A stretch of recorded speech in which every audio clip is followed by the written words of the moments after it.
La majorité des gens pensent qu'il manque de motivation alors qu'il manque plutôt de clarté. Il n'est pas toujours évident de savoir quand et où passer à l'action. Dans une précédente capsule, j'ai parlé de la règle des 120 secondes qui stipule que lorsque vous commencez une nouvelle habitude, elle ne devrait prendre que moins de 120 secondes à effectuer. Aujourd'hui, nous allons discuter du moment et du lieu idéaux pour insérer cette nouvelle habitude dans votre vie. En d'autres mots, nous allons trouver un moment précis et un lieu spécifique pour passer à l'action. Quand vous trouvez le bon timing et le bon endroit pour votre nouvelle habitude, tout se met en place. Voici comment procéder. Une des stratégies les plus efficaces pour vous aider à développer une nouvelle habitude se nomme la stratégie de l'intention d'implémentation. Il s'agit en fait d'un plan clair que vous allez établir pour savoir quand et où agir. Les scientifiques ont découvert que si vous appliquez la stratégie d'intention d'implémentation, vous aurez 3 fois plus de chances de passer à l'action avec votre nouvelle habitude. La manière d'appliquer cette stratégie est très simple.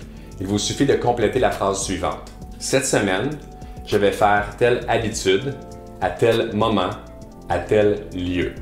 Voici 2 exemples. Cette semaine, je vais m'étirer juste avant de me coucher dans ma chambre. Ou cette semaine, je vais sortir marcher après avoir bu mon café du matin dans les rues de mon quartier. L'étape cruciale ici est de trouver le bon moment et le bon endroit pour insérer la nouvelle habitude dans votre routine quotidienne.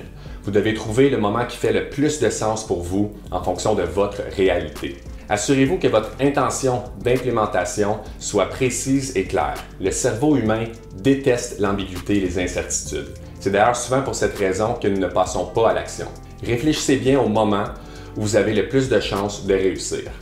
Si vous essayez d'ajouter la méditation à votre routine matinale, par exemple, mais que vos matinées sont plutôt chaotiques parce que vos enfants courent partout dans la maison avant d'aller à l'école ou à la garderie, alors ce n'est peut-être pas le bon moment.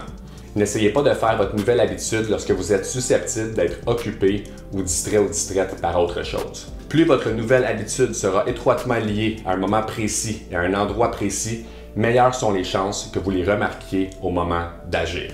Ça marche? Yes! Donc allez-y, trouvez le meilleur moment et le meilleur endroit pour passer à l'action avec votre nouvelle habitude.